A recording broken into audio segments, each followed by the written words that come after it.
Berdiri ke sana, kami siap. Tanda tangani ini kami siap teken. Termasuk juga menerima adik-adik mahasiswa di sini. Kami kan tidak membuat undang-undang adik-adik. Undang-undang itu DPR RI, bukan kerja kami begitu. Kalau boleh saya tantang adalah buat rekomendasi hari ini, turunkan Presiden Jokowi. Berani nggak?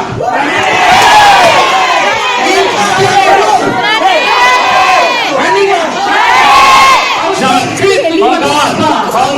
Kawan-kawan, ingat apa tujuan kita di sini?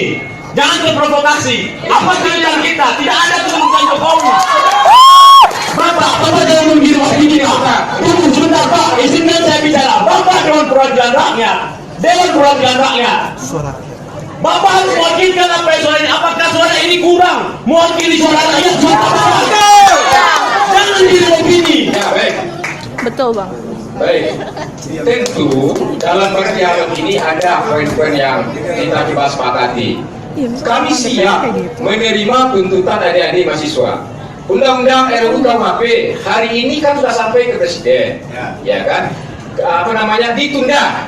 KPK-nya sedang di paripurna DPR RI. Tinggal persetujuan Presiden. Kita desak RUU KPK ini tidak diundangkan. Seperti itu. Iya Bu, tapi kan persetujuan Presiden dulu 30 hari.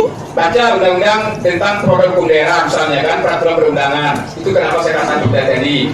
RUU KUHP oleh DPR RI, kami juga konfirmasi dengan fraksi kami di DPR RI, itu ditunda kemarin pada paripurna. RUU Lembaga